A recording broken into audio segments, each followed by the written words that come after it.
Hello and welcome back dear students. आज का हमारा टॉपिक है डिफरेंट वेक्टर डिटेल्स। आज हम अलग अलग तरह के वेक्टर्स को स्टडी करने वाले हैं। तो बच्चों चलिए शुरू करते हैं। आज का हमारा जो फर्स्ट वेक्टर रहेगा वो है PBR322। Here PBR322, P stands for plasmid,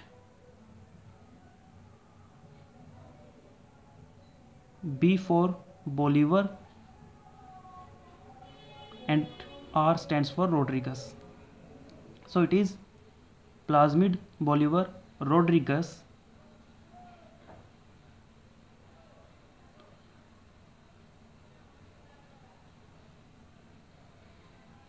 The 322 mentioned here, what it is? Dear students, ये एक्सपेरिमेंट नंबर आप इसको बोल सकते हैं, या कुछ बुक्स के अकॉर्डिंग इसको सीरियल नंबर भी बोला जाता है।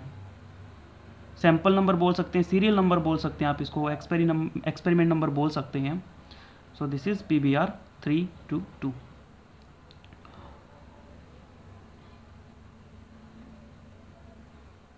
बच्चों ये पहला आर्टिफिशियल क्लोनिंग वेक्टर है जो सिंथेसाइज किया गया था। So it is the first artificial cloning vector which is a plasmid vector basically.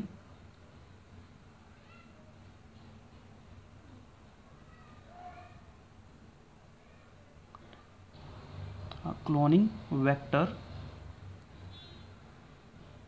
बच्चों इस वेक्टर के पास अगर रेस्ट्रिक्शन साइट की बात की जाए, अगर ये बात की जाए कि इसको के ऊपर कितने रेस्ट्रिक्शन एंजाइम कट लगा सकते हैं, तो it has 8 restriction sites. It has 8 restriction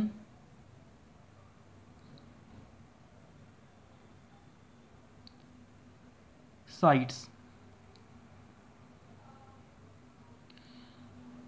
अगर बात की जाए मार्कर्स की, जो ट्रांसफॉर्मेंट और नॉन ट्रांसफॉर्मेंट को डिटेक्ट करने के काम आते हैं, तो इसके पास 2 तरह के मार्कर होते हैं। इट हैज़ 2 मार्कर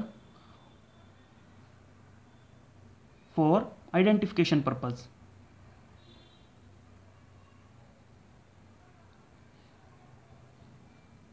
और आइडेंटिफिकेशन किसके आपको पता है ना, लास्ट लेक्चर में बता चुका हूँ। ट्रांसफॉर्मेंट और नॉन ट्रांसफॉर्मेंट के बीच आइडेंटिफाई करने में ये मार्कर हेल्प करते हैं। 2 मार्कर कौन कौन से हैं देखिए। एक मार्कर है इसके अंदर एम्पिसिलिन रेजिस्टेंट जीन,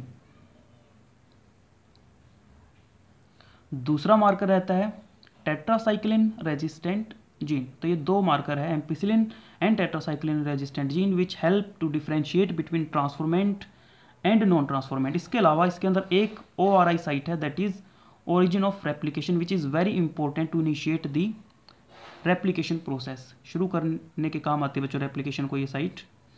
इसके अलावा एक जीन है इसमें ROP, that is refresher of primer. ये जो ROP जीन है बच्चों, इसके बारे में मैं बता चुका हूँ कि ये कुछ ऐसे प्रोटीन सिंथेसाइज करता है जो रेप्लिकेशन में हेल्प करते हैं। सो बच्चों ये मोस्ट कॉमनली यूज्ड वेक्टर है PBR322, जो बायोटेक्नोलॉजी में सबसे ज़्यादा यूज़ किया जाता है। It is very very IMP, इसीलिए मैं लिख रहा हूँ इसको most commonly used vector PBR322। तो बच्चों चलो इसका डायग्राम फटाफट बना के दिखाता हूँ मैं आपको, इसका जो NCERT में मेंशन किया हुआ है। थोड़ा स्पीड से बना लेते हैं इसको। It is a circular plasmid which is small in size. This is the ORI site.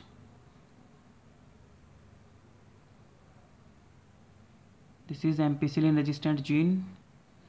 और ये अलग अलग एंडोन्यूक्लियस में बता रहा हूँ जो कि इस पर कट लगा सकते हैं। डिफरेंट क्लोनिंग साइट मेंशन कर रहा हूँ मैं, अलग अलग एंजाइम्स। 8 रेस्ट्रिक्शन साइट्स हैं, यानी कि 8 एंडोन्यूक्लियस इसके ऊपर कट लगा सकते हैं।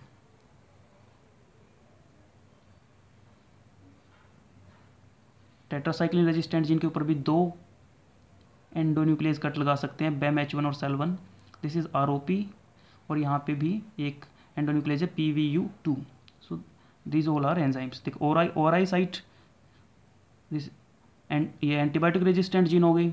उसके बाद देखिए ये हो गई टोटल हमारे 8 रेस्ट्रिक्शन साइट्स। आरओपी प्रोटीन का आपको पता ही है, रिप्रेशर ऑफ प्राइमर। सो मैंने बता दिया कि सबसे ज़्यादा इसको यूज़ किया जाता है, it is the most commonly used vector.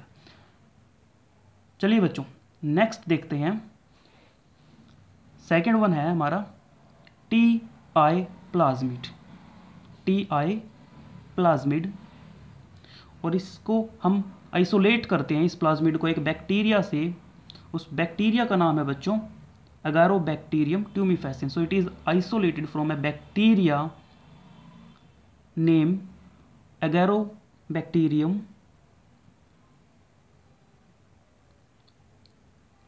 ट्यूमिफेसिन।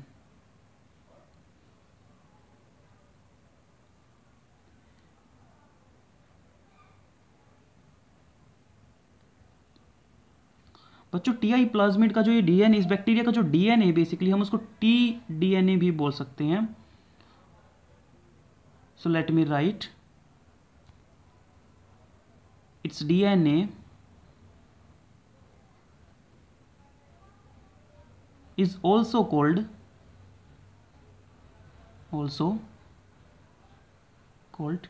tDNA। और क्यों tDNA बोलते हैं इसका भी रीज़न है। tDNA को बोलने का रीज़न है क्योंकि ये ट्यूमर इंड्यूस कर सकता है, बहुत सारी गांठें इंड्यूस कर सकता है, और ट्यूमर इंड्यूस करने की प्रॉपर्टी की वजह से इसको हम बोलते हैं tDNA। सो लिखते हैं it has tumour inducing nature, tumour inducing nature.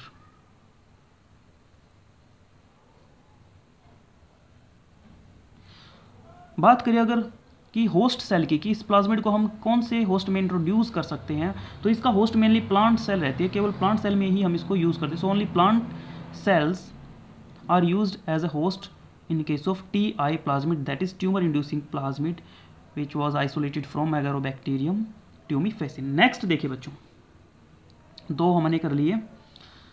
Third जो वेक्टर है वो है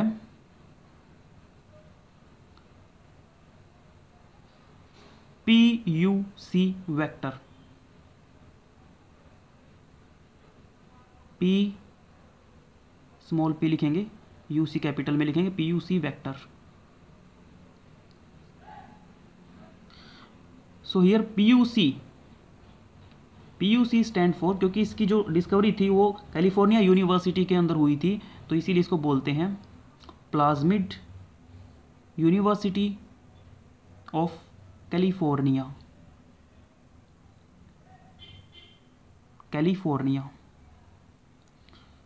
और इसके पास भी बच्चों एक सेलेक्टेबल मार्कर है जो इसको हेल्प करता है स्क्रीनिंग में, that is LAC-Z gene which is a selectable marker.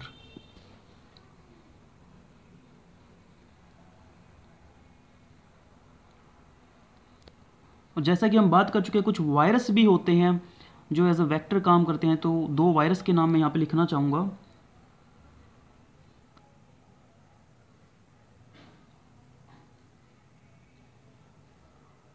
Virus में एक तो है बैक्टीरियोफेज। बैक्टीरियोफेज का डीएनए हम यूज़ करते हैं, और बैक्टीरियोफेज क्योंकि किसी बैक्टीरिया को इन्फेक्ट करके उसके अंदर रेप्लिकेट कर सकता है, इसलिए हम इसको यूज़ करते हैं। So bacteriophages has the ability to replicate within bacteria, they has the capability to replicate within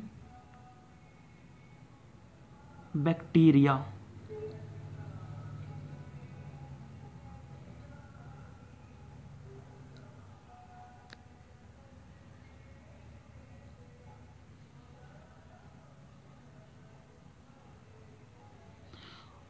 और एक मिनट, एक और वायरस है रिट्रोवायरसेस। रिट्रोवायरसेस जो है वो भी हम वेक्टर के तौर पे यूज़ करते हैं कुछ एक्सपेरिमेंट्स में। अब रिट्रोवायरस की खास बात होती है दैट कि ये नॉर्मल सेल को कैंसर सेल के अंदर चेंज कर सकता है। So it has the ability to transform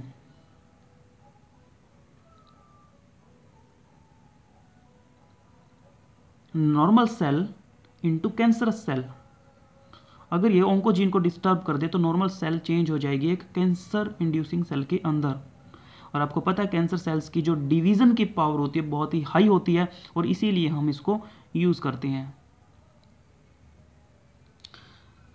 इसके अलावा दो और यहाँ पे हैं, एक है बैक और एक है बच्चों यैक, YAC, यैक। इनकी भी जो जीन कैरिंग कैपेसिटी होती है वो काफ़ी हाई होती है, इसलिए इनको यूज़ किया जाता है। So BAC stands for bacterial artificial chromosome and YAC stands for yeast artificial chromosome. So जो बच्चों सबसे पहले बैक की बात करते हैं, बैक को HGP that was human genome project उसके अंदर यूज़ करने के लिए सिलेक्ट किया गया, उसको यूज़ भी किया गया, बट फाइनली अगर जिसको यूज़ किया गया वो यैक था। सो it was used in HGP human genome project. इसकी हम बात करेंगे किसी दूसरे चैप्टर में डिटेल में। ह्यूमन जीनोम प्रोजेक्ट के अंदर जो सबसे फाइनली वेक्टर यूज़ किया गया वो था बच्चों YAC. So YAC was finally selected for the project human genome project. एक चैप्टर आएगा मॉलिक्यूलर बेसिस ऑफ इनहेरिटेंस, वहाँ पे मैं इसके बारे में कंप्लीट डिटेल में आपको बताऊंगा ह्यूमन जीनोम प्रोजेक्ट के बारे में। So it was selected for HGP। So that's it बच्चों, thank you so much, thank you so much video को लास्ट तक देखने के लिए, थैंक यू सो मच।